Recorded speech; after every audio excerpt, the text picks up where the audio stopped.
नमस्ते, हमेशा खुश रहो बिटिया। I am JVN doctor Meenakshi, assistant professor in department of Shalakya Tantra, faculty of Ayurvedic Science, Jyoti Vidyapeeth Women's University.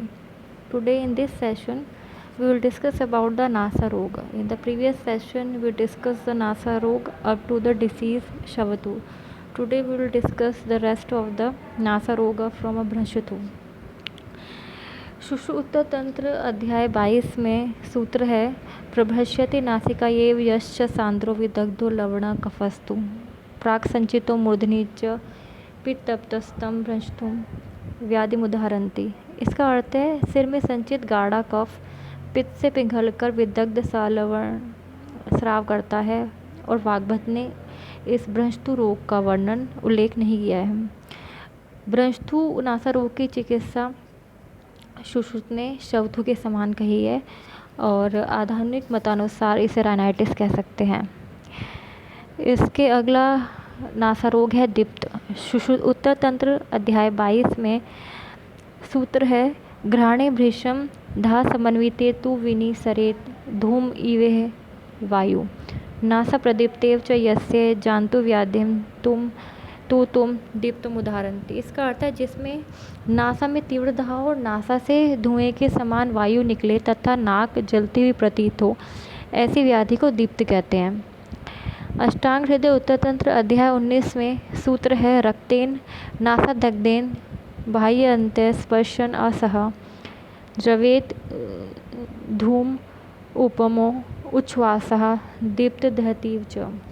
इसका अर्थ है रक्त से विदा होने के कारण नासिका में जलन होती है, बाहर और अंदर से नासिका स्पर्श को सह नहीं कर सकती और सांस छोड़ने के समय ऐसा प्रतीत होता है जैसे नासा से धुआं निकल रहा हो। उस रोग को दीप्त कहते हैं।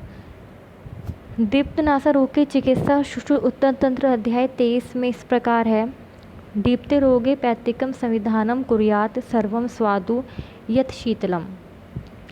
इसका अर्थ है दीप्त रोग में पित्तनाशक चिकित्सा करें तथा मधुर एवं शीतल द्रव्यों का प्रयोग करना चाहिए।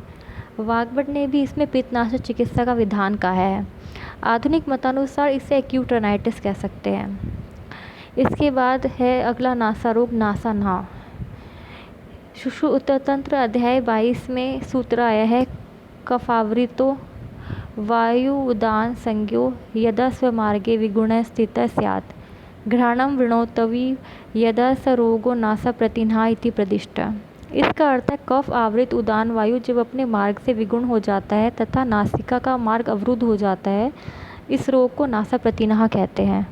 अष्टांग हृदय उत्तर तंत्र अध्याय 19 में नासा नाह का वर्णन इस प्रकार है नासा नाहे तु जायते न त्वम इव नासाया श्लेषवृद्धेन वायुना निश्वास उच्छ्वास संरोधात स्रोतसी समृत।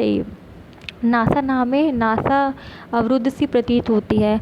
कफयुक्त वायु से निश्वास और उच्छ्वास के रुक जाने से नासा स्रोत रुके से रहते हैं। नासा नाह की चिकित्सा का वर्णन सुश्रुत उत्तर तंत्र अध्याय 23 में इस प्रकार है नासा नाहे स्नेहपानम प्रधानम स्निग्धा धूमा मूर्धुबस्तिश्च नित्यम बलातेलम सर्वथैव उपयोज्यम वात व्याधानि उद्युक्तम च यद्यत।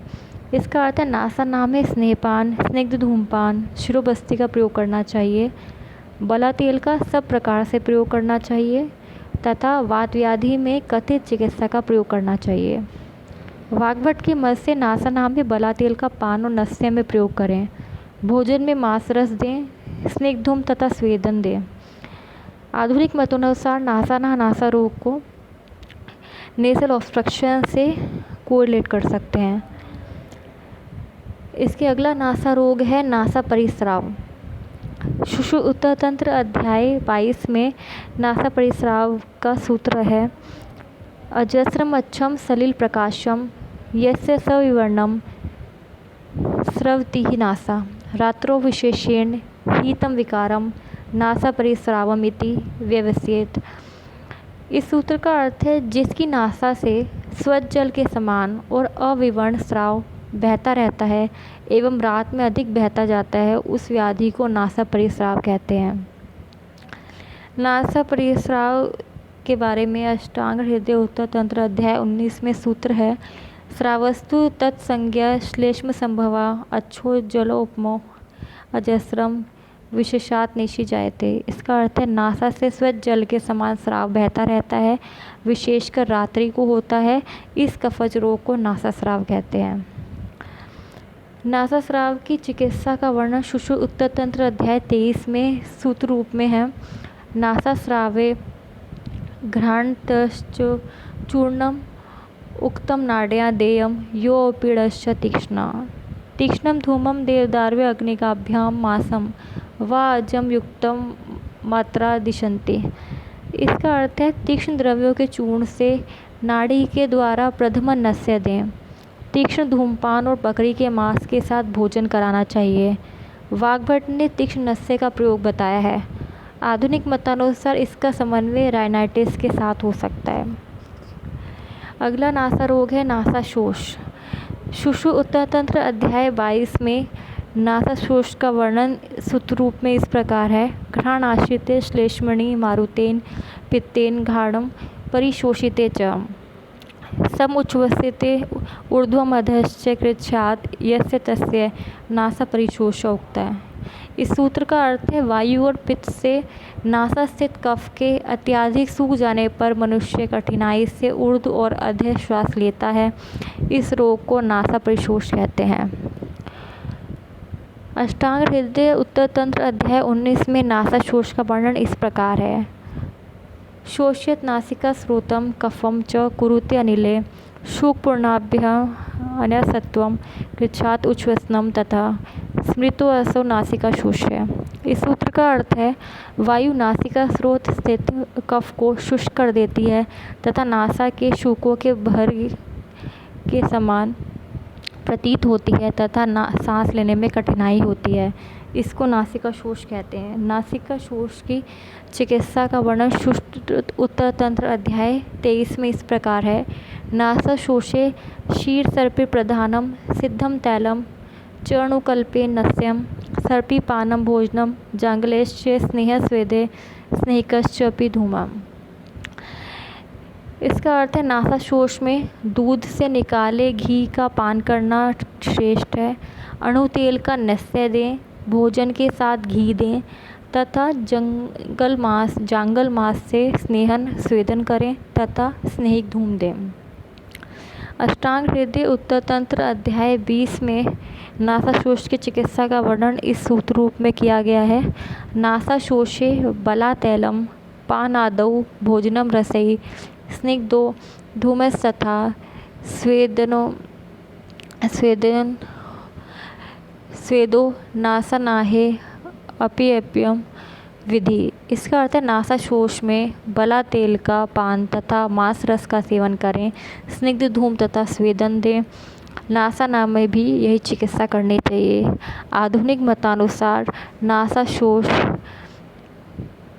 को हम राइनाइटिस सिक्का से समन्वय कर सकते हैं। इसका अगला नासा रोग है नासा अर्श। उसका वर्णन शुशु उत्तर तंत्र अध्याय 22 में है। दोषे स्त्रीभिस्त्री पितके एकश्च ब्रूयात् तथा शांसी तथैव शोफान। 3 प्रकार के दोषों से क्रमशः 3 प्रकार के अर्श तथा त्रिदोष ऐसे 4 प्रकार के नासार्श होते हैं। 4 प्रकार के नासार्श हैं वातज नासार्श, पित्तज नासार्श, कफज नासार्श और त्रिदोषज नासार्श। शुशु निदान स्थान 2 में नासा अर्श और उसके लक्षण बताए हैं। घ्राणजेषु प्रतिशायो अतिमात्रम श्वथु कृच्छ्वास्ता पूतिनस्यम सनुनासिक वाक्यत्वम शिरोदुखम च। अर्थात नासा में अर्श उत्पन्न होने पर प्रतिशाय, अधिक छींकें आना, कठिनता से सांस लेना, नासा दुर्गंधीय, अनुनासिक वाक्यों का उच्चारण और सिर में पीड़ाई लक्षण उत्पन्न होते हैं। फिर नासा अर्श की चिकित्सा कर्ण अर्श के समान बताई है और आधुनिक मतानुसार इसे नेज़ल पॉलिप कह सकते हैं। अगला नासा रोग है नासा शोथ। शुशु उत्तर तंत्र अध्याय 22 में नासा शोथ का वर्णन इस प्रकार है। शोफास्तु शोफ विज्ञाना नासा स्रोत व्यवस्थिता निदाने अर्शांसे निर्दिष्टानि एव तानि विभवेत्। नासा स्रोत में जो शोध होता है उसका लक्षण शोध विज्ञानी अध्याय में कहे हुए लक्षणों के समान जाने तथा नासा अर्श के कारण लक्षण निदान स्थान में वर्णित अर्श के लक्षण के समान जाने। फिर चरक चिकित्सा अध्याय 26 में इस प्रकार वर्णन है। घ्राणा आश्रिता असे प्रभृतीन प्रदूष्य कुर्वन्ति नासा श्वथुम मलाश्च। इसका अर्थ है नासिका स्रोत में कुपित हुए वात पित्त और कफ नासिका में स्थित रक्त आदि धातुओं को दूषित कर शोथ उत्पन्न कर देते हैं, इसे नासा शोथ कहते हैं।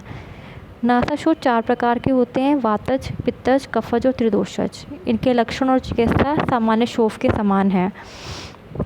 नासा शोथ की आधुनिक मतानुसार नेज़ल एडिमा या नेज़ल इन्फ्लेमेशन से कह सकते हैं।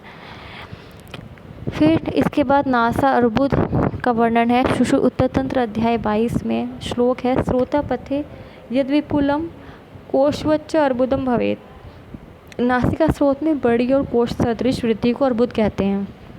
शुश्रु उत्तरतंत्र अध्याय 22 में शालाक्य में नासार्बुद का वर्णन है। शालाक्य सिद्धांत में वेक्ष्य व्यापी सर्वात्मकम सप्तम अर्बुदम तु। इसका अर्थ है शालाक्य में नासार्बुद के 7 प्रकार माने हैं, वातज, पित्तज, कफज, त्रिदोषज, रक्तज, मासज और मेदोज। फिर आती है नासार्बुद की चिकित्सा, जो कि सुश्रुत ने नासार्बुद चिकित्सा निदानोक्त अर्बुद में कई चिकित्सा के समान मानी है।